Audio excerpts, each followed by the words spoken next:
Welcome back दोस्तों तो आप पाइथन ट्यूटोरियल। तो आज हम सीखेंगे फंक्शंस क्या होता है। तो दोस्तों फंक्शंस, ठीक है। तो फंक्शंस शायद आपने पहले भी पढ़ा हो अगर आपने कोई भी प्रोग्रामिंग प्लेटफॉर्म पे काम किया है।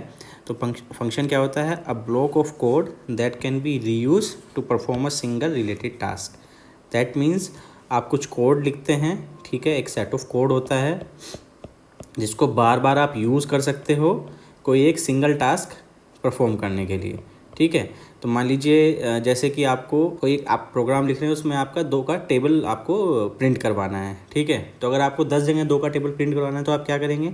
10 बार उस कोड को लिखेंगे? नहीं, आप एक बार एक कोड को लिख देंगे जो आपका 2 का टेबल प्रिंट करता है, और बार बार उस कोड को कॉल करेंगे, बार बार अपने प्रोग्राम में उसी कोड को यूज़ करते रहेंगे, ठीक है। तो दैट इज़ कॉल्ड फंक्शन। सबसे बड़ा बेनिफिट क्या है इसका? Provides higher degree of code reusing. तो जैसा कि मैंने कहा, अगर आप फंक्शन नहीं बनाते तो आपको अगर 10 जगह प्रिंट करवाना है तो आपको 10 जगह पर ये कोड लिखना पड़ता, लेकिन फंक्शन के थ्रू आप इसी कोड को 10 जगह कॉल कर सकते हैं और सिर्फ एक बार लिखेंगे।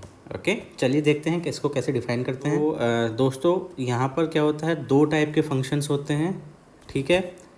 एक होता है आपका इनबिल्ट और एक होता है आपका कस्टम या यूज़र डिफाइंड, ठीक है। इनबिल्ट फंक्शन कैसे होते हैं? तो दोस्तों जैसे कि अभी तक आप पढ़ते आ रहे हैं, हम लोग एक फंक्शन यूज़ करते हैं इनपुट, ठीक है। ये फंक्शन यूज़ करते हैं और उसके अंदर हम जो भी हम कुछ भी मैसेज प्रिंट करवाना चाहें स्क्रीन पर, वो प्रिंट करवा सकते हैं। तो जब इसको हम एग्जीक्यूट करते हैं तो क्या करते हैं, ये यूज़र से इनपुट लेता है आपके प्रोग्राम में, ठीक है। जैसे कि आपको किसी 2 का टेबल प्रिंट करना है तो आप क्या करेंगे? इनपुट और एंटर द नंबर, और फिर जब आप उसको एग्जीक्यूट करेंगे तो आपका स्क्रीन पे क्या आएगा? एंटर द नंबर, ठीक है। और ये आपकी इनपुट के लिए वेट करता रहेगा। तो ये एक इनबिल्ट फंक्शन है जिसका हमने कहीं पर कोड नहीं लिखा है, राइट, और आप यूज़ कर सकते हैं। सेम वे आपने काफ़ी जगह यूज़ किया है प्रिंट, उसके अंदर आप जो भी आप देते हैं वो सिर्फ स्क्रीन पर प्रिंट करता है। दोस्तों ऐसे ही काफ़ी सारे इनबिल्ट आपके पाइथन में फंक्शंस होते हैं जो आप यूज़ कर सकते हैं, ठीक है। सेम वे आप खुद भी डिफ़ाइन कर सकते हैं, ठीक है। अभी खुद भी कैसे डिफ़ाइन करेंगे? डेफ कीवर्ड यूज़ करके, ठीक है। तो आप पाइथन में कैसे यूज़ करेंगे? आप सबसे पहले यूज़ करेंगे कीवर्ड डेफ, फिर आपका फंक्शन नेम और कोलन, ठीक है दोस्तों। तो ये आपका कीवर्ड हो गया। इसके बाद आप फंक्शन नेम देंगे और हमेशा कोलन्स लगाएंगे और इसके बाद एंटर कर देंगे। अब इसके नीचे आप जो भी कोड लिखेंगे वो इस फंक्शन के अंदर आएगा, लेकिन हमेशा याद रखिएगा ये जो है ये 4 स्पेसिस आइडेंटेड है, 4 स्पेसिस आइडेंटेशन। मैं आपको पहले से ही बताता आ रहा हूँ कि आपका जो पाइथन है, पाइथन में इस जो आइडेंटिशन है उसी के बेसिस पे आपका जो इंटरप्रेटर है वो समझता है कि कौन सा कोड कहाँ पर है। मतलब क्या फंक्शन है, क्या आपका सिंपल आर्ग्यूमेंट्स हैं, क्या स्टेटमेंट हैं, कैसे उसे इंटरप्रेट करना है, ठीक है। तो वो आपका स्पेस आइडेंटिशन होता है। तो अगर आपने डेफ कीवर्ड कहीं पर यूज़ किया, उसके आगे फंक्शन नेम दे के 2 कोलन करके एंटर किया है, तो उसके नीचे 4 स्पेसिस के बाद जो भी कोड रहेगा वो उस पूरे फंक्शन का रहेगा। तो अगर आपको उस फंक्शन के बाद कुछ, उस फंक्शन से बाहर कुछ लिखना है तो फिर आप स्टार्टिंग से लिखना शुरू कर देंगे, तो ये 4 स्पेस से बाहर आ जाएगा, ठीक है दोस्तों। अभी इसके बाद आर्ग्यूमेंट्स क्या होते हैं? तो arguments are pass to the functions basis the definition. अभी क्या है, जैसे कि मैंने आपको बोला था कि अगर आपको 2 का टेबल प्रिंट करवाना है तो आप क्या कर रहे हो? आपके फंक्शन में कुछ इनपुट दे रहे हो और वो आउटपुट दे रहा है, वो कुछ वैल्यू रिटर्न कर रहा है आपको, ठीक है। तो एक फंक्शन हो सकता है सिंपल ग्रीट करने का, तो डेफ और फंक्शन का नाम दे दीजिए ग्रीट। उसके बाद हम लिखेंगे प्रिंट वेलकम। तो यहाँ पे क्या हो रहा है, यहाँ पे आपका फंक्शन कुछ आपको वैल्यू रिटर्न नहीं कर रहा है, सिंपल आप जब भी ये फंक्शन कॉल करेंगे ये प्रिंट कर देगा वेलकम, ठीक है दोस्तों। तो ये जो है इसमें कुछ भी आपको आर्ग्यूमेंट नहीं पास किया, कुछ भी आपने वैल्यू पास नहीं की है। अभी मैं बताऊंगा आर्ग्यूमेंट क्या होते हैं। अभी मान लीजिए आपको एक 2 का टेबल प्रिंट करवाना है, ठीक है। तो उस फंक्शन में आपको एक फंक्शन आपने बनाया टेबल, ठीक है, और इसके अंदर ब्रैकेट्स के अंदर आप एक नंबर लेंगे जो किसी भी नंबर का टेबल प्रिंट करेगा, जो भी आप नंबर इसमें दे देंगे और उसका आपने कोड लिख दिया। तो अब आप जब इस फंक्शन को कॉल करेंगे तो कैसे कॉल करेंगे, कॉल मतलब उस फंक्शन को यूज़ करना। तो आपका बहुत सारा प्रोग्राम है, ठीक है, यहाँ पे आपने एक ये फंक्शन लिख दिया है और यहाँ पर आपने अब आपको टेबल प्रिंट करना है।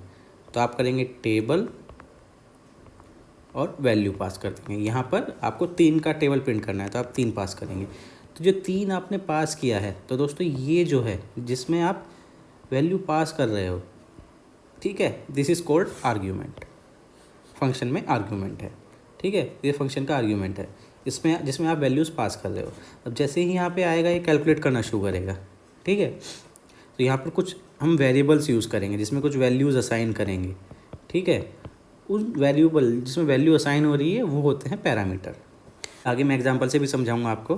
तो इसके बाद आता है कमांड लाइन आर्ग्यूमेंट्स। तो अभी हम समझे हैं आर्ग्यूमेंट्स क्या होते हैं। तो दोस्तों ये तो आपने फंक्शन में ही अंदर जब आप कॉल कर रहे हैं तो ये आपने कोड के अंदर ही फंक्शन को कॉल किया है और इसमें आर्ग्यूमेंट पास कर दिया है। एक होता है जब आप प्रोग्राम को एग्जीक्यूट कर रहे हैं, ठीक है। तो अगर आप प्रोग्राम को कंसोल, दैट अगर विंडोज़ में है तो कमांड प्रॉम्प्ट, ठीक है, लिनक्स वगैरह में है तो टर्मिनल होता है।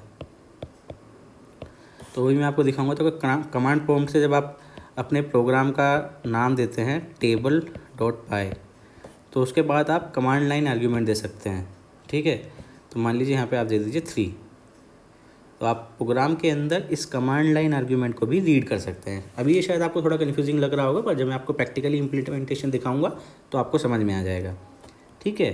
तो हमारे यहाँ बताने का पर्पज़ क्या है कि आप अपने प्रोग्राम में जब आप एग्जीक्यूट कर रहे हैं, आप कंसोल के थ्रू, कमांड लाइन के थ्रू, तो उस टाइम पर भी आप आर्ग्यूमेंट दे सकते हैं जिसको आपका प्रोग्राम रीड कर सकता है नेम के बाद।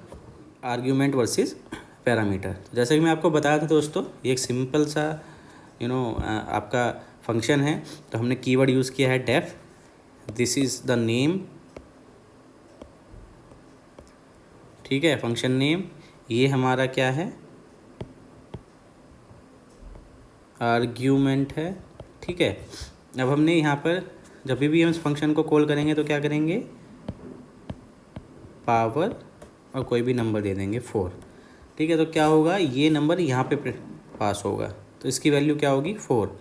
अभी हमने यहाँ पे एक वेरिएबल असाइन किया है, ठीक है, pw, इसके अंदर ये नंबर 4 है, 4 टू द पावर 2, ठीक है, दैट इज़ 16।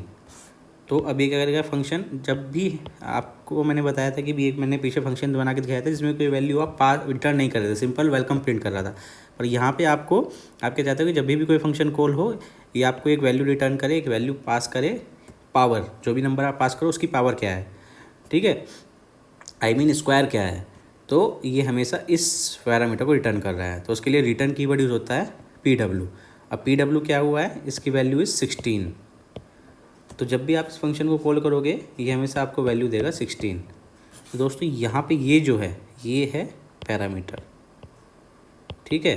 तो अब आपसे कभी भी कोई भी पूछे कि आर्ग्यूमेंट क्या है और पैरामीटर क्या है, तो जो आपका डेफिनेशन है उसमें जो आप पास करते हैं वैल्यूज़ वगैरह, ठीक है, उस फंक्शन में जो आप वैल्यूज़ पास कर रहे हैं वो आपका आर्ग्यूमेंट है, और डेफिनेशन के अंदर जो वेरिएबल्स हैं, ठीक है, वो पैरामीटर्स हैं, यहाँ पे pw है, ठीक है दोस्तों। तो मुझे लगता है अब आपको फंक्शन समझ में आ गया है। चलिए इसका प्रैक्टिकल इम्प्लीमेंटेशन करके देखते हैं। तो दोस्तों सबसे पहले हम देखते हैं इनबिल्ट फंक्शन, जैसे कि प्रिंट। तो प्रिंट दोस्तों एक फंक्शन है, और फंक्शन कैसे स्टार्ट होते हैं, opening parenthesis and closing parenthesis से स्टार्ट होते हैं, ये उसकी पहचान है। तो प्रिंट फंक्शन में हम क्या करते हैं दोस्तों, प्रिंट फंक्शन में हम कुछ भी यूज़र को डिस्प्ले अगर करना है, हमारे प्रोग्राम में कुछ भी प्रिंट कराना है स्क्रीन पर, तो हम इसका यूज़ करते हैं। जो 2 closing, opening and closing brackets, inverted commas के अंदर हम जो भी राइट करेंगे वो प्रिंट होगा। तो पहले हम देखते हैं वेलकम टू फंक्शन ट्यूटोरियल, ठीक है। तो अब ये प्रिंट होगा। इसके बाद एक और फंक्शन है जिसको हमने पहले भी बताया था, इनपुट। इनपुट भी दोस्तों इनबिल्ट फंक्शन है, इसका हमने कहीं पे भी कोड नहीं लिखा है। तो ये हम क्यों यूज़ करते हैं, यूज़र से कोई भी इनपुट लेने के लिए अपने प्रोग्राम के लिए। तो इसके अंदर भी हम इन्वर्टेड कोमास के अंदर जो भी मैसेज टाइप करेंगे वो यूज़र को डिस्प्ले होगा, और ये आपका स्क्रीन वेट करता रहेगा जब तक कि आप यूज़र कोई भी इनपुट नहीं देगा। ओके, तो दोस्तों अब हम बात करते हैं यूज़र डिफाइंड फंक्शन की। तो यूज़र डिफाइंड फंक्शन हमेशा DEF कीवर्ड से स्टार्ट होता है, जिसका कोड हम खुद लिखते हैं। तो DEF कीवर्ड के बाद हम दो स्पेस दे के फंक्शन का नाम लिखते हैं। तो यहाँ पर हम लिखते हैं सैम्पल, ओके, और opening and closing parenthesis and colon, ठीक है। इसके बाद हम एंटर करेंगे तो देखिए क्योंकि मैं पाइथन आइडल में ही हूँ तो ये 4 स्पेसिस आइडेंटिटेशन इसने अपने आप ही ले लिया है, ठीक है। अब हम इसमें स्टेटमेंट्स देते हैं। तो पहला प्रिंट स्टेटमेंट हम लेंगे, इसमें टाइप करेंगे आई डू नथिंग, ओके। तो यहाँ पर हम कुछ भी रिटर्न नहीं कर रहे, सिंपल प्रिंट कर रहे हैं। तो next statement is this function returns nothing, ठीक है। तो हम क्योंकि कुछ भी रिटर्न नहीं कर रहे हैं तो सिंपल एक फंक्शन हो गया है। अब इस फंक्शन को जब भी हम कॉल करेंगे 2 स्टेटमेंट प्रिंट होंगे। तो इसमें कोई भी आर्गूमेंट नहीं दिया, कुछ भी रिटर्न नहीं कर रहा है। अब हम नेक्स्ट फंक्शन देखते हैं जिसमें हम आर्गूमेंट लेंगे। तो दोस्तों समझने के लिए हम वही फंक्शन ले लेते हैं जो मैंने थ्योरेटिकल एग्जांपल में आपको बताया था पावर का। तो DEF पावर, और यहाँ पर हम आर्गूमेंट लेंगे नंबर। तो यहाँ पर हम सिर्फ एक आर्गूमेंट ले रहे हैं। अब इस क्या करेंगे, एक वेरिएबल लेंगे PW जो पैरामीटर है, इसके अंदर नंबर मल्टीप्लाई 2, दैट मीन्स इस नंबर टू पावर 2, और अब हम PW को रिटर्न करेंगे, ठीक है दोस्तों। तो अब यहाँ पे क्या हुआ, नंबर हमने इनपुट लिया और PW के अंदर साइन किया वैल्यू और PW को रिटर्न कर दिया। तो जब हम फंक्शन को कॉल करेंगे तो ये नंबर पास करेंगे और ये हमको PW रिटर्न कर देगा। दैट मीन्स जो भी नंबर पास करेंगे उसकी 2 दी पावर क्या होगा। अब हम इसको कॉल करके देख लेते हैं दोनों फंक्शंस को। तो sample opening and closing parenthesis, this is simple, same way power, और एक हम नंबर पास कर देंगे 4, और अब हम इसको सेव करके रन करके देखते हैं क्या आउटपुट आता है। तो देखिए सबसे पहले हमारा जो कमेंट था वो प्रिंट हुआ है। उसके बाद हम please type yes to proceed, जब तक हम कुछ भी टाइप नहीं करेंगे आगे नहीं बढ़ेगा। चाहे आप यहाँ पर येस लिखिए और चाहे आप यहाँ पर नो भी लिखेंगे तो भी ये आगे बढ़ेगा, क्योंकि हमने कुछ वैलिडेशन नहीं किया है। तो जैसे हम एंटर करेंगे तो क्या होगा, हमारा I do nothing this function returns nothing, दोनों प्रिंट स्टेटमेंट हमारे प्रिंट हो गए हैं। लेकिन हमारा जो पावर वाला था वो आउटपुट नहीं आया। क्यों नहीं आया है चलिए देखते हैं। क्योंकि हमने यहाँ पर कुछ भी प्रिंट नहीं किया, हमने सिर्फ PW को रिटर्न किया है, प्रिंट तो किया ही नहीं है। तो अब प्रिंट करेंगे तो प्रिंट और उसके अंदर पावर, और मैंने आपको पहले ही बताया था प्रिंट के अंदर जो भी हम प्रिंट करते हैं वो हमेशा स्ट्रिंग होता है, राइट। अब यहाँ पर हम स्ट्रिंग के अंदर इसको डालेंगे, str कन्वर्जन करेंगे, तो अब ये वैल्यू हमारी प्रिंट होगी। चलिए देखते हैं। तो जैसे हम y टाइप करेंगे, I do nothing this function return nothing and 16, जो कि 4 की पावर 2 है, ठीक है। तो यहाँ पर हमारा आउटपुट आ गया क्योंकि अब हमने प्रिंट किया। इस प्रकार आप ये फंक्शन यूज़ कर सकते हैं किसी भी नंबर का स्क्वायर जानने के लिए। तो पिछले फंक्शन में दोस्तों हमने 1 आर्ग्यूमेंट लिया था, अब यहाँ पे 2 आर्ग्यूमेंट लेते हैं। तो डेफ एड्स 2 आर्ग्यूमेंट्स का एडिशन कर लेंगे, arg1 एंड arg2 दोनों आर्ग्यूमेंट्स को कोमा सेपरेटेड रखेंगे। इसके बाद कोलन, और इसके बाद हम इस दोनों का सम रिटर्न कर देंगे। तो return arg1 plus arg2।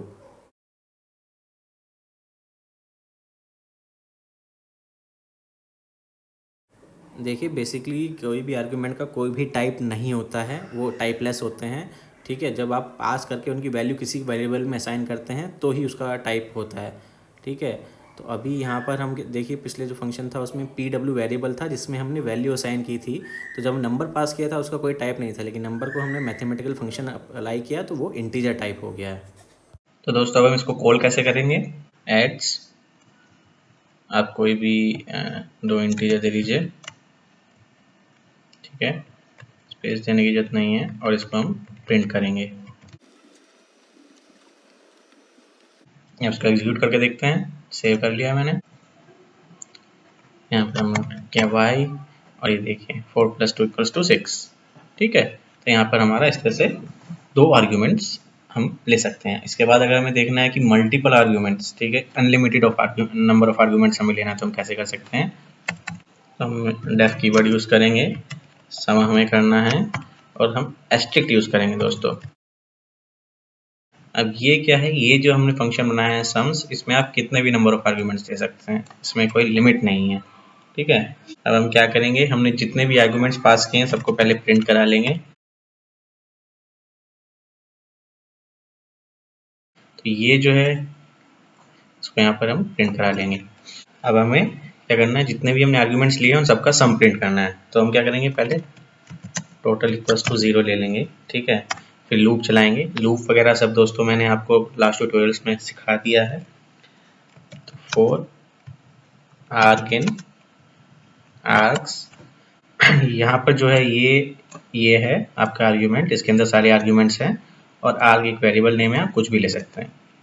Total plus equals to आर्ग, तो टोटल में एक एक आर्ग ऐड होता जाएगा, ठीक है। अब हम इसको रिटर्न कर देंगे, रिटर्न।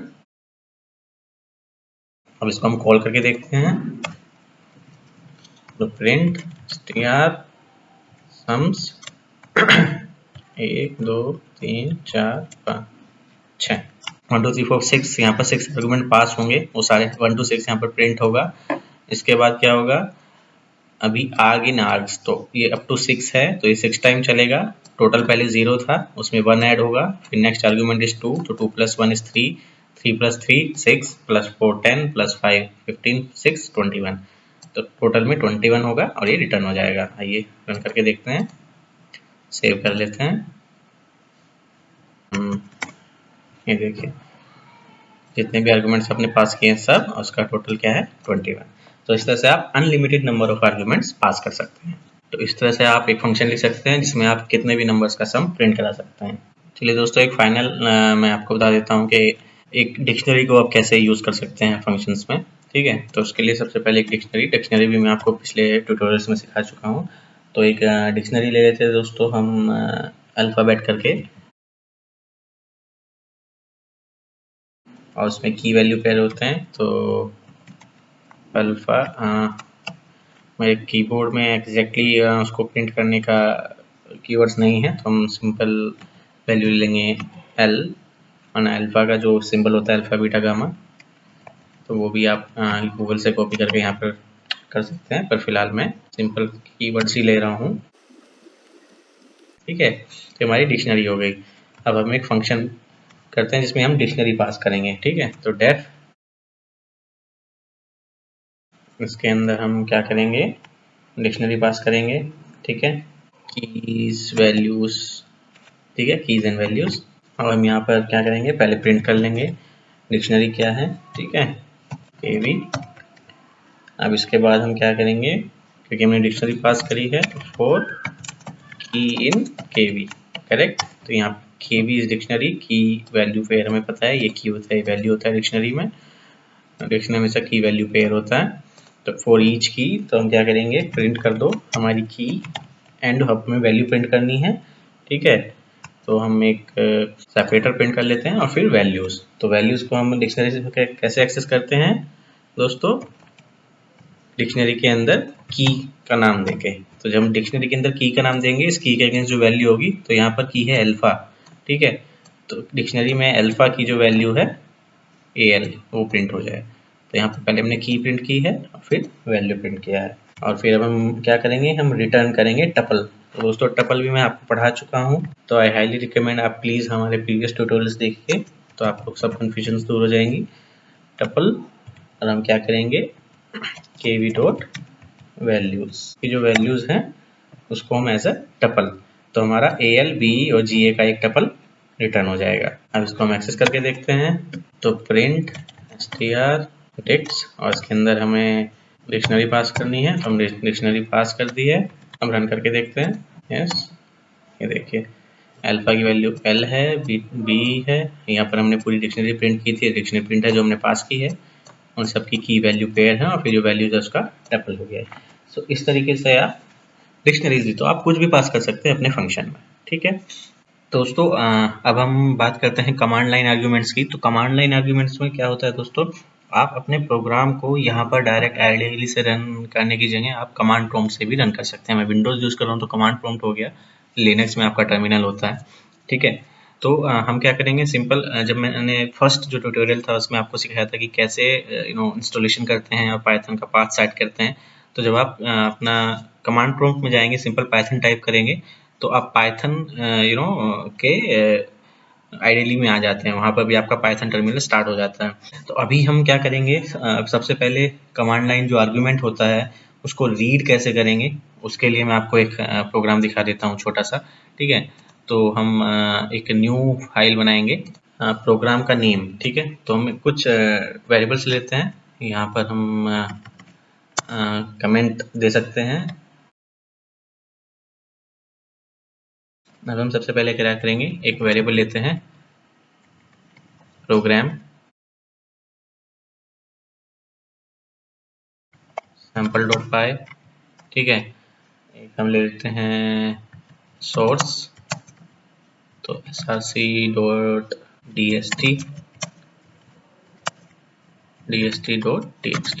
तो ये हमने सिंपल 3 वेरिएबल ले लिए हैं। अब हम क्या करेंगे, हमें शो करना है, ठीक है, कि हमारे कमांड लाइन आर्गुमेंट्स हमने जो लिए हैं उनकी वैल्यूज़ क्या है। तो सिंपल एक फंक्शन करेंगे शो कॉन्फिग, इसमें कुछ भी हम इनपुट नहीं लेंगे, प्रिंट करेंगे simple here is the current configuration. तो हमारी जो अभी करंट कॉन्फ़िगरेशन है, हमने अभी वेरिएबल डिफाइन किए हैं, वो प्रिंट हो जाएंगे, ठीक है। तो प्रिंट प्रोग्राम, दोस्तों ये भी मैंने आपको पहले भी सिखाया है, अगर आपको प्रिंट में कोई चीज़ वैल्यू सब्स्टिट्यूट करनी है, ठीक है, तो ये हमने यहाँ से यहाँ तक स्टेटमेंट लिख दिया, इसके अंदर जो आपका स्लैश परसेंटाइल एस है, ये वैल्यू सब्स्टिट्यूट हो जाएगी जो आप यहाँ पर वैल्यू देंगे। तो इसका सिंटैक्स इज, जो भी वैल्यू आपको यहाँ प्रिंट करनी है, सब्स्टिट्यूट करनी है, percentile S then percentile and variable का नाम, जो उसकी वैल्यू होगी तो वो यहाँ पर प्रिंट हो जाएगी, ठीक है। तो हम प्रोग्राम लिया है, दूसरा लिया है src, इसको भी हम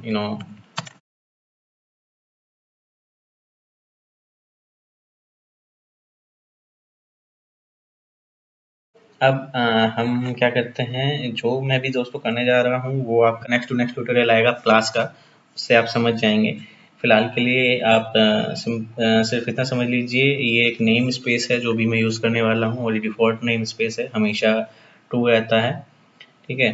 तो अभी के लिए सिर्फ सिंटैक्स समझ लीजिए। तो हम क्या चेक कर रहे हैं, क्योंकि जब भी आपका प्रोग्राम रन होगा तो ये नेम स्पेस हमेशा एक्टिव रहेगा, ठीक है। तो ये वैल्यू हमेशा आपकी ट्रू रहेगी, क्योंकि जब भी आपका प्रोग्राम एग्जीक्यूट होगा हमेशा मेन में एग्जीक्यूट होगा। तो ये सब क्या होता है, ये मैं आपको जब मेरा क्लास मॉड्यूल आएगा उसमें मैं आपको अच्छे से समझाऊंगा। फिलहाल के लिए आप सिर्फ इतना ही समझ लीजिए। अभी दोस्तों सबसे बड़ी चीज़ इसमें क्या है कि जब हम इसको एग्जीक्यूट करेंगे तो हमें system command line arguments use करने हैं, ठीक है। तो कमांड लाइन आर्ग्यूमेंट यूज़ करने के लिए क्या होता है, आपको जो एक इनबिल्ट फंक्शन है पाइथन में, उसको यूज़ करना पड़ेगा। उसके लिए एक मॉड्यूल होता है सिस। तो जो हम अगला आपको नेक्स्ट ट्यूटोरियल ला रहे हैं मॉड्यूल्स का, उसमें आप अच्छे से समझेंगे कि मॉड्यूल्स क्या होता है, ठीक है, कैसे उसको यूज़ करते हैं। तो फिलहाल के लिए आप समझ लीजिए एक फाइल है, उसके अंदर कुछ कोड लिखा हुआ है, उसको हम यूज़ कर रहे हैं यहाँ पर। जैसे जावा में आप लाइब्रेरीज वगैरह यूज़ करते हैं, तो इम्पोर्ट सिस, ठीक है। तो कोई भी फाइल को कोई भी कोड को दूसरे कोड को अपने कोड में इंपोर्ट करने के लिए, इंक्लूड करने के लिए कीवर्ड होता है इंपोर्ट, और ये जो है ये आपका मॉड्यूल का नाम है सिस, ठीक है। तो अभी हम क्या करेंगे, प्रिंट हियर इज sys.argv। तो दोस्तों ये जो है ये सिंटैक्स है आपका। तो क्योंकि हमने आपको बताया कि हमें अगर कमांड लाइन आर्ग्यूमेंट यूज़ करना है, रीड करना है, तो उसके लिए हमें ये मॉड्यूल यूज़ करना ही पड़ेगा। तो उसके अंदर एक फंक्शन होता है argv आर्ग्यूमेंट, ठीक है। तो जब आप इसको यूज़ करेंगे तो आपने जो भी कमांड लाइन आर्ग्यूमेंट दिए हैं, कैसे देते हैं वो भी मैं आपको दिखाने वाला हूँ, वो सब इसमें कैप्चर हो जाता है, ठीक है। तो आप जितने भी आर्ग्यूमेंट देंगे सब यहाँ पर कैप्चर हो जाएगा। अब हम क्या करेंगे, if length is again inbuilt function sys dot आरजीबी का लेंथ अगर 2 से बड़ा है तो मतलब 2 से ज़्यादा आर्ग्यूमेंट पास हुए हैं, करेक्ट। तो प्रोग्राम, सबसे पहले हम प्रोग्राम देंगे, फिर हम देंगे सोर्स, और फिर हम देंगे डीएसटी, ठीक है। हम दोस्तों यहाँ पर क्या हुआ है, अगेन ये सब हमने पहले ही कवर किया है। sys.arg it is a list, ठीक है। तो जितने भी आप आर्ग्यूमेंट पास करेंगे वो एज अ लिस्ट इसमें स्टोर हो जाएंगे, ठीक है। तो आपने यहाँ पर हमने क्या बोला है, हम 3 आर्ग्यूमेंट्स देंगे, प्रोग्राम क्या, प्रोग्राम का नाम है, ठीक है, सोर्स क्या है और डेस्टिनेशन क्या है। तो ये 3 प्रोग्राम हो गए। तो लिस्ट में अगर जाएंगे तो ये 0 इंडेक्स पे आएगा, ये 1 इंडेक्स पे आएगा, 2 इंडेक्स पे आएगा। तो हमने शुरू से सेकंड इंडेक्स तक, तो मतलब टोटल 3 वैल्यूज हमने ली हैं, और इसको हमने 3 वेरिएबल्स में असाइन कर दिया। तो प्रोग्राम की वैल्यू फर्स्ट आर्ग्यूमेंट सोर्स की वैल्यू सेकंड आर्गुमेंट, डेस्टिनेशन की वैल्यू थर्ड आर्गुमेंट। ठीक है, अब अगर हमने दिस डॉट आर्ग की वैल्यू हमारी 1 से बड़ी है, चूंकि ये मैं थोड़ा सा हमसे गलती हो गई, यहाँ पर 3 आएगा, 0 1 2 ये अप टू जाता है। जब लिस्ट मैंने पढ़ाया था आपको तो 0 जो भी आप यहाँ पर वेरिएबल देते हैं उससे एक पहले तक जाता है, तो यहाँ 0 1 2 तक जाएगा, थर्ड पे आके रुक जाएगा, तो यहाँ पर 3 आ जाएंगे आपका। सेम वे तो यहाँ पर हम चेक कर रहे हैं कि लेंथ 1 से बड़ी है, तो मतलब एक आर्ग्यूमेंट आपने पास किया है। ठीक है, तो अभी हम क्या करेंगे, क्योंकि अगर आप यहाँ पे 2 से 3 पास करेंगे ना आर्ग्यूमेंट, तो ये समझ जाएगा 2 से बड़ा है तो मुझे ये प्रिंट करना है। ठीक है, अगर आपने 2 ही आर्ग्यूमेंट पास किए हैं तो ये 2 से तो बड़ा नहीं है, पर 1 से बड़ा है, तो ये वाला एग्जीक्यूट हो जाएगा। ठीक है, तो यहाँ पर हम क्या करेंगे, प्रोग्राम और हमने सोर्स से पास किया है, तो ऐसे ही सिस, और इस बार हम 2 तक लेंगे, यानी 0 एंड 1 इंडेक्स। और अगर हमने कुछ भी पास नहीं किया है, program equals to sys dot, क्योंकि जो हमने सबसे शुरू में जब हम कमांड लाइन से एग्जीक्यूट करते हैं तो सबसे पहले हम क्या देते हैं, प्रोग्राम का नाम देते हैं। ठीक है, तो ये 0 फिर शो अंडरस्कोर कॉन्फिग, ये हमने फंक्शन कॉल किया है। सॉरी, ये इसी के अंदर आएगा क्योंकि हम जब मेन एग्जीक्यूट कर रहे हैं तभी आ रहा है। तो दोस्तों एक बार फिर से क्विकली समझ लेते हैं। हमने 3 वेरिएबल लिए हैं, प्रोग्राम, एसआरसी, डीएसटी, इनकी हमने वैल्यूज सेट कर दी हैं। जब हम डेफिनेशन फंक्शन कॉल कर रहे हैं तो इनकी जो वैल्यूज है वो प्रिंट कर रहे हैं यहाँ पर।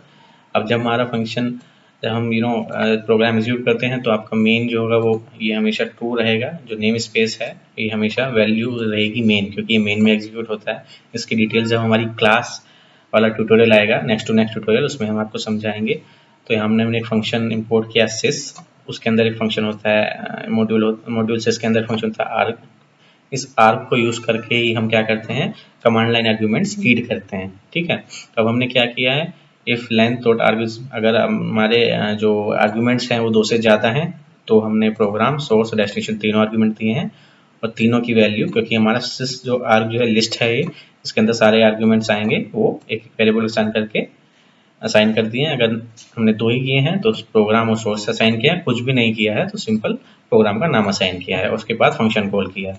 तो दोस्तों क्या होगा, अगर आप कुछ भी पास नहीं करेंगे तो आपका जो प्रोग्राम का नाम है वो और सोर्स और डेस्टिनेशन सिर्फ ये वैल्यू प्रिंट होंगी।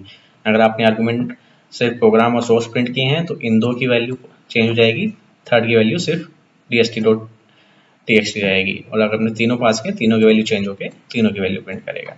ठीक है, तो अब हम इसको सेव कर लेते हैं, कंट्रोल एस। अपना कमांड प्रॉम्प्ट आप ओपन कर लेंगे, उसमें नेविगेट कर लेंगे जहाँ पर आपकी फाइल है। अभी आप डायरेक्ट नहीं एग्जीक्यूट कर सकते हैं, उसके लिए आपको जो सिस्टम पाथ होता है उसमें अपनी डायरेक्टरी, मतलब जहाँ पर आपने अपने प्रोग्राम सेव किए हैं उस पाथ को आपको सिस्टम पाथ के अंदर ऐड करना होता है। वो हम आपको नेक्स्ट ट्यूटोरियल में जब इंपोर्ट ट्यूटोरियल समझाएंगे तब पढ़ाएंगे।